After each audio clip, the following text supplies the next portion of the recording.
السلام علیکم ورحمۃ اللہ وبرکاتہ۔ محترم ناظرین، میں ہوں مصطفیٰ عاصم حنفی۔ اس ویڈیو کو شروع کرنے سے پہلے ایک ضروری بات آپ حضرات کو بتانا چاہتا ہوں کہ متع عرب میں رائج تھا۔ حضور علیہ السلام کی بعثت سے پہلے بھی عربوں میں یہ رواج تھا کہ وہ متع کیا کرتے تھے، یعنی مختصر مدت کے لیے نکاح کیا کرتے تھے۔ بعد میں اس کی حرمت کا حکم نازل ہوا اور حضور علیہ السلام نے بارہا کئی موقعوں پر اعلان فرمایا کہ متع حرام ہے، اور آپ صلی اللہ علیہ وسلم کے اعلان کے بعد صحابہ کرام میں کبھی بھی متع رائج نہیں رہا۔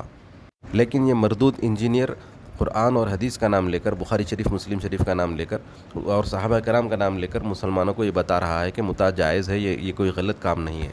حالانکہ خود بخاری شریف مسلم شریف سے حضرت علی رضی اللہ عنہ کی ایک روایت ہے صحیح سند کے ساتھ، اس میں متع کی حرمت کا حکم موجود ہے، لیکن بھولے بھالے مسلمانوں کو دھوکہ دینے کے لیے اس نے بخاری شریف مسلم شریف کا نام لیا ہے اور صحابہ کرام کا نام لیا ہے۔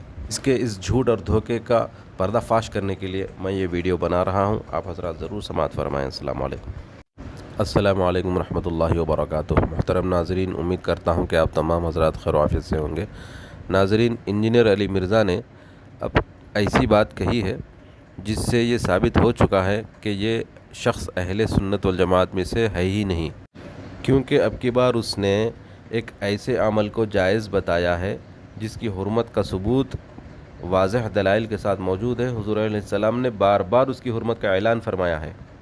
جی ہاں دوستو، متع جو کہ اسلام میں حرام ہے، حضور علیہ السلام نے خیبر کے موقع پر اور اسی طرح غزوہ تبوک کے موقع پر اور اسی طرح حجۃ الوداع کے موقع پر 3 مرتبہ حضور علیہ السلام نے متع کی حرمت کا اعلان دہرایا ہے، تاکہ مسلمانوں پر یہ بات خوب اچھی طرح واضح ہو جائے کہ متع اب حرام ہو چکا ہے۔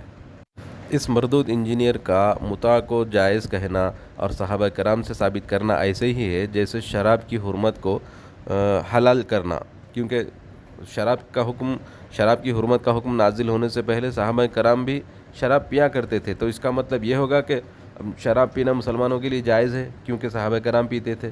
ایسی ہی بات اس نے کی ہے، اس بے وقوف نے۔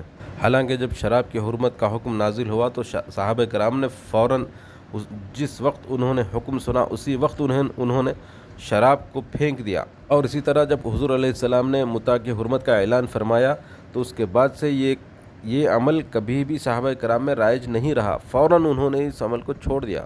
دوستو، قرب قیامت حضور علیہ السلام نے جن دجالون اور کذابون کا ذکر فرمایا تھا کہ دھوکہ دینے والے اور جھوٹ بولنے والے آئیں گے اور مسلمانوں کو گمراہ کریں گے، تو یہ انہی میں سے ہے جو بخاری شریف مسلم شریف کا نام لے کر مسلمانوں کو دھوکہ دینے کی کوشش کر رہا ہے۔ اب آپ خود سنیں اس مردود کی زبان سے۔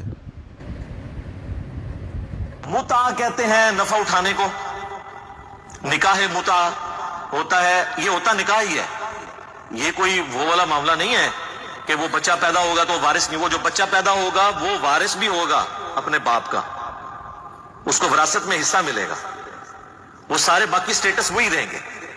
لیکن نکاح متع یہ ہوتا ہے کہ آپ نے کم از کم 3 دن کے لیے ہوتا تھا، زیادہ جتنے بھی دن کر لیں، 3 دن کے بعد یعنی جو دن بھی آپ نے طے کیا اس کے بعد آٹومیٹکلی وہ نکاح ختم ہو جائے گا جیسے اس کی ٹائم پیریڈ پورا ہوگا۔ لیکن جو اولاد پیدا ہوگی وہ اس کا باپ وہی ہوگا، اس کو وراثت میں بھی باقی سارے معاملات وہی چلیں گے، تو اس لیے نکاح متع کہا جاتا۔ تو اب اس کو کوئی یہ نہیں کہہ سکتا یہ کوئی بدکاری تھی، ورنہ تو بخاری مسلم میں ہے کہ صحابہ کرام نے کیا، تو آپ اس کو کیسے کہہ سکتے ہیں نبی علیہ السلام کی اجازت سے کیا؟ تو سامعین، سنا آپ نے، کتے دے دماغ میں جو پونک تو سوا ککھ نہیں آؤں، وو وو وو وو، تو یہ لانتے تو آپ سارے بھیج رہے ہیں، تو میری بزرگی پہ لعنت ہو، لعنت میری بزرگی، آمین۔ تو سامعین، سنا آپ نے کس طرح یہ متع کو جائز بتا رہا ہے، جبکہ اس کی حرمت کا حضور علیہ السلام نے بارہا اعلان فرمایا ہے۔ خیبر کی لڑائی کے موقع پر، غزوہ تبوک کے موقع پر، اسی طرح حجۃ الوداع کے موقع پر آپ علیہ السلام نے اس کی حرمت کا بار بار اعلان فرمایا تاکہ لوگوں پر یہ بات واضح ہو جائے کہ اب بالکل حرام ہو چکا، اب اس کی حلت کی کوئی توقع نہ رکھی جائے اور اس کو ذرہ برابر بھی اسے حلال نہ سمجھا جائے۔ اس کے لیے آپ نے بار بار متع کی حرمت کا اعلان فرمایا۔ بس یہ سمجھتا ہے، یہ اس کی جو چرب زبانی ہے، اس کے جو الفاظ کا الٹ پھیر ہے، اس سے یہ مسلمانوں کو گمراہ کر دے گا اور اہل سنت میں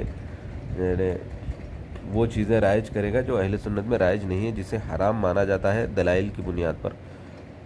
میں یہاں پر بس ان بھائیوں کو جو ماڈرن ہیں، جنہیں علماء سے کوئی لینا دینا نہیں ہے، ایسے انجینئروں کو سنتے رہتے ہیں یوٹیوب پر، ایسے بھولے بھالے بھائیوں کو یہاں کہنا چاہتا ہوں کہ بھائیوں، یہ تمہیں اب بخاری شریف، مسلم شریف کا نام لے کر، صحابہ کرام کا نام لے کر متع کے جائز ہونے کی بات کر رہا ہے، کل کو تمہیں یہ شراب کے جائز ہونے کی بھی بات کرے گا، تمہیں شراب بھی پلائے گا۔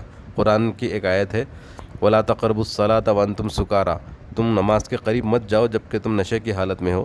اب یہ اس آیت کی منسوخی کے بارے میں نہیں بتائے گا، جس طرح اس نے متع کی حرمت کے اعلان کے بارے میں نہیں بتایا، حضور علیہ السلام نے جو اعلان کیا تھا اس کے بارے میں اس نے نہیں بتایا، اور متع کو جائز بتا رہا ہے۔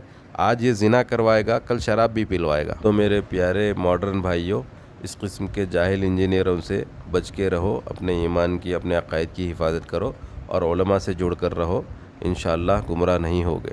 السلام علیکم ورحمۃ اللہ وبرکاتہ۔